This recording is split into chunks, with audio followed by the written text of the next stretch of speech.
Jair Bolsonaro tomou posse 12 meses atrás como um presidente tutelado. Será que ainda é?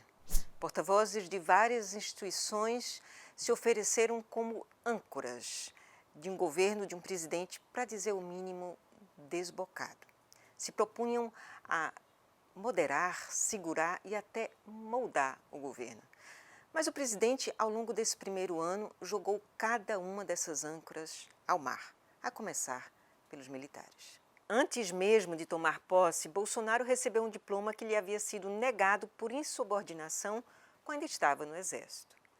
Depois loteou o primeiro escalão de 4 estrelas, mas ao longo do ano demitiu muitos deles e cortou as asas de outros, a começar por aquelas de seu vice. Enviou ao Congresso um projeto de reforma da carreira que beneficiava muitos militares mais graduados. E, por outro lado, incitou e até provocou a insatisfação das patentes mais baixas, que sempre foram seu curral eleitoral. O comandante do Exército reagiu e impôs a lei do silêncio na farda. Ninguém se pronuncia por rede social. Os militares hoje não são nem tão próximos do governo, capazes de ditar seu rumo, nem distantes o suficiente para poderem se desvencilhar do presidente. As pretensões do Supremo Tribunal Federal de servir de poder moderador ao presidente da República também foram frustradas. Jair Bolsonaro hoje tem muitos credores batendo à sua porta, a começar do ex-assessor Fabrício Queiroz, que representa esse conjunto de milicianos do Rio de Janeiro que sempre ajudaram a eleger a família. Por isso, o presidente precisa ter o Supremo ao alcance da sua mão. Mas o presidente da Corte, Dias Toffoli, diminui o Supremo ao fazê-lo. O Supremo encostou na parede todos os antecessores de Bolsonaro, o Lula, a Dilma e o Temer. E com o Bolsonaro não conseguiu fazê-lo. Por quê? Porque o presidente tem ao seu lado o comandante do espetáculo, o ministro Sérgio Moro. E o ministro hoje resolveu se acomodar a esse papel que lhe restou, de lugar-tenente do bolsonarismo. Depois da farda e da toga, restou Rodrigo Maia, a terceira âncora. O presidente da Câmara tem mais um ano de mandato e a Bolsonaro não interessa se esforçar para renovar esse poder, porque o Maia hoje é o avalista de todos os acordos, do Salão Verde da Câmara ao Centro Financeiro de São Paulo.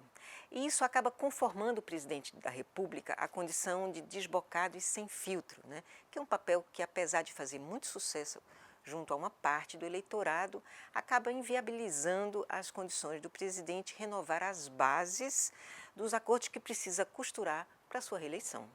Por isso, o presidente se dedicou a aprender a receita para lidar com o Congresso. Fez dos parlamentares os novos barões do orçamento.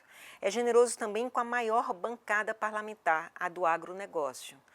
Pôs a líder da turma, a Tereza Cristina, como ministra da Agricultura e ela deu celeridade ímpar às pautas do setor. Quem sobrou? O ministro da Economia. Mas não se trata de uma âncora a mais. Paulo Guedes é sócio da jornada bolsonarista. O presidente da República tem se mostrado compromissado com as pautas do mercado. A redução do custo do trabalho na economia e a diminuição do papel do Estado na regulação da economia.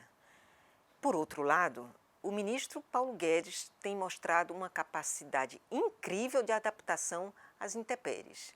Basta ver o tabelamento do diesel e dos juros do cheque especial. O ministro terá que renovar sua flexibilidade para prosseguir. É bem verdade que o ano chega ao fim com a Bolsa em recordes sucessivos e a promessa de um Natal redentor. Mas e o emprego? O governo terá que prover no conjunto do eleitorado a percepção de que sua vida melhorou.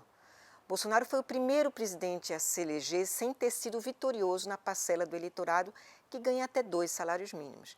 E não será reconduzido sem conquistá-lo. Já implantou o 13º salário para o Bolsa Família e liberou o FGTS, mas não deu reajuste salarial ao mínimo e ainda patina em projetos como o relançamento do Minha Casa Minha Vida.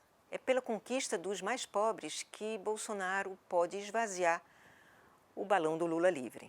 A soltura do ex-presidente ainda não confirmou a ameaça que se imaginava, e em grande parte porque o presidente Bolsonaro hoje é depositário das esperanças que um dia deram alento ao lulismo.